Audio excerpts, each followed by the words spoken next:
Tidak ada yang tidak mungkin kalau kita betul-betul berjuang, kita berdoa, dan kita melakukannya dengan sungguh-sungguh untuk mewujudkan mimpi kita. Banyak orang yang merasa karena dia lahir dari keluarga miskin, maka tidak akan mungkin dia bisa sukses dan menjadi kaya.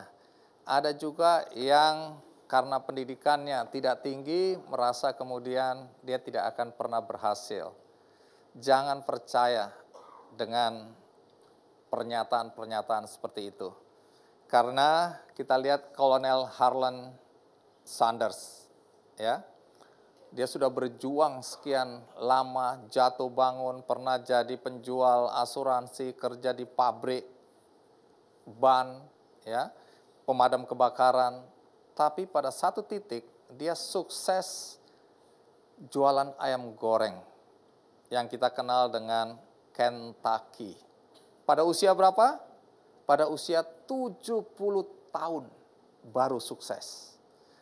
Keterbatasan tidak menghalangi. Kalau Anda kenal Pak Ciputra, konglomerat yang sekarang dikenal sebagai pengusaha sukses, dulu waktu kecil, saking miskinnya, dia harus ke sekolah jalan kaki 3-4 kilo tanpa alas kaki. Artinya tidak punya sepatu karena memang tidak mampu. Termasuk kalau kita bicara keterbatasan fisik. Ludwig van Beethoven itu justru menciptakan karya-karya besarnya sebagai komposer, itu pada saat dia justru dalam kondisi sudah mulai tuli. Artinya orang tuli bisa mengkompos, ya, musik-musik yang kemudian dikenal sebagai karya-karya besar dunia. Kemudian ada satu anak muda dulunya, dia sekarang lebih dikenal sebagai orang yang sukses, sebagai motivator, karena dia menceritakan betapa bagaimana dengan kondisi tanpa kaki dan tanpa tangan, dia bisa hidup layaknya orang normal, berenang, kemudian menikah, punya anak, anaknya normal.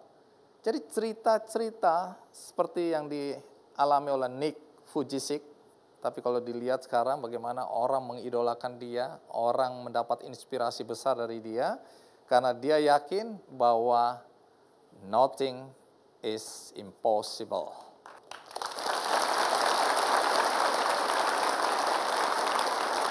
Ya, cerita-cerita yang saya sampaikan tadi harus memberikan kita semangat, dan semangat itulah yang ingin saya sampaikan kepada semua yang menonton episode kali ini. Untuk itu mari kita panggil dan kita berikan aplaus untuk tamu pertama kita, Pak Agus Yusuf.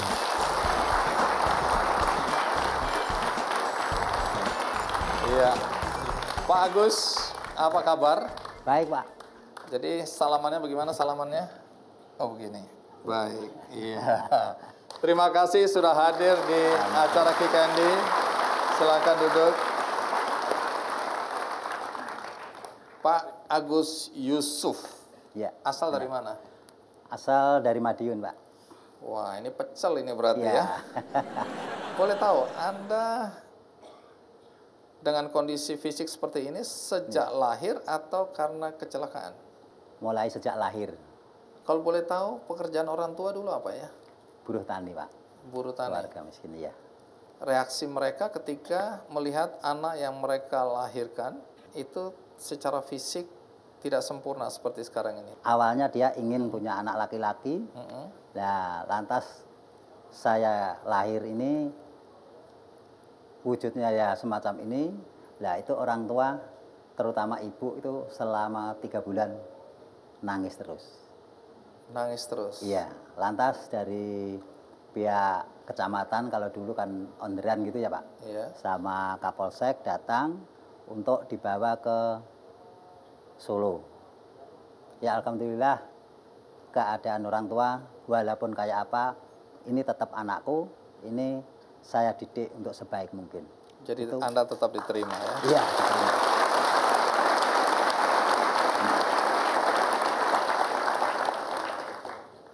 Masa-masa kecil, Ya. masa-masa sekolah, Ya. saya sering dengar anak-anak yang secara fisik tidak sempurna itu sering dipermainkan, diolok-olok, diejek, ya, dibully. Iya.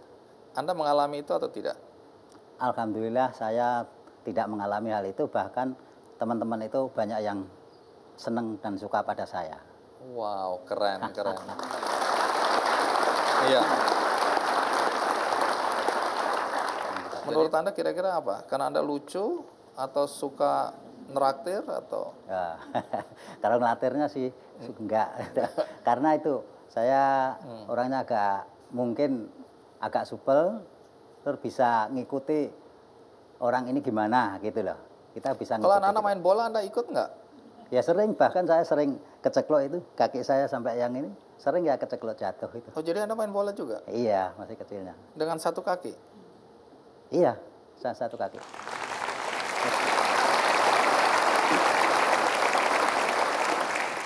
Nah, kami tentu ingin tahu ya, apa nilai-nilai yang diberikan oleh orang tua Anda, sehingga Anda hari ini kita lihat bisa mandiri. Dan bagi Anda yang mungkin belum tahu apa pekerjaan Pak Agus, mari kita simak liputan berikut ini.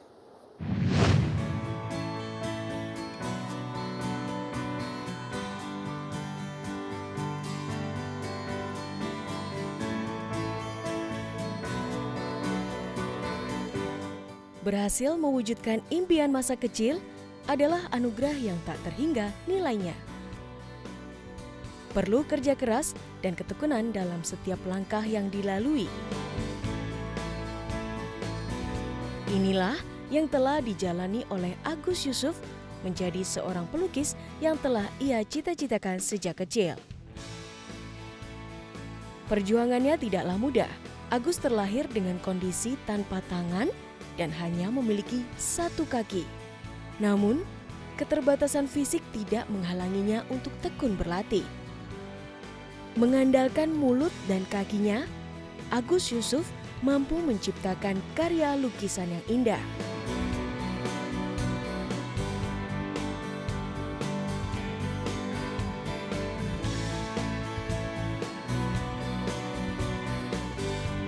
Bakat melukis Agus sudah terlihat sejak ia SD. Ia kerap menjadi juara lomba lukis yang diselenggarakan oleh sekolah hingga perlombaan tingkat daerah. Jalannya pun semakin terbuka setelah ia diterima sebagai Student Member Association of Mood and Food Painting Artists atau AMFPI dari Swiss. Sejak saat itu, Agus mendalami ilmu seni rupa dengan arahan para dosen seni yang datang ke rumahnya. Kemampuannya terus berkembang dan pada tahun 2013 ia diangkat menjadi Associate Member AMFPI. Lukisan Agus pun kerap menghiasi galeri pameran seni lukis yang diadakan di berbagai negara, di antaranya Taiwan, Austria, dan Spanyol. Berkat lukisan mulut dan kakinya, Agus mampu menjadi sosok yang mandiri dan sukses.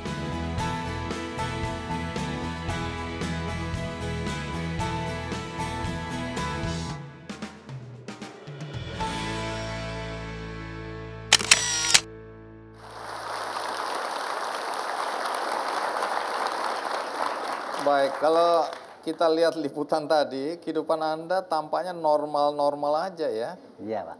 Bisa punya rumah bagus, kemudian bisa punya profesi sebagai pelukis dengan karir yang bagus, dan menikah, dan kemudian nyupir mobil sendiri. Iya, benar. Nah, nanti cerita ya bagaimana dapat SIM-nya ini ya. Tapi sebelum itu kami ingin tahu apa nilai-nilai yang diberikan oleh orang tua, sehingga saya yakin kehidupan Anda sekarang berkat nilai-nilai yang diberikan oleh orang tua. Boleh tahu nilai-nilai apa waktu itu yang diberikan kepada Anda? Nilai-nilai support untuk menjalankan sekolah. Awalnya kita tidak disekolahkan, mungkin orang tua itu melihat dari segi fisik, barangkali nanti minder sama teman-temannya, atau mungkin kalau nulis bagaimana dan tahun. Lantas kita ditawari sama guru, gimana mau sekolah? Kamu sekolah atau belum? Gitu tak pertanyaan dari ibu guru. Saya mau sekolah, Bu. Oh ya, kalau gitu besok bisa mendaftarkan. Lantas saya izin sama orang tua menyupport sekali, kalau kamu memang minat untuk sekolah, saya biayai, baru gitu. Kemudian orang tua Iya. bilang. Iya, gitu. Jadi kalau dilihat kan banyak orang tua ingin menyembunyikan anaknya ya. Kalau anaknya lahir tidak sempurna secara fisik, ada banyak orang tua yang malu ya. Nanti saya cerita bagaimana juga orang tua yang membuang anaknya karena juga merasa bahwa anaknya ini tidak akan bisa tumbuh besar di depan mata dia menjadi seseorang yang mandiri dan seterusnya. Jadi banyak ketakutan. Iya. Tapi kita rehat sejenak, ikuti terus Ki Candy.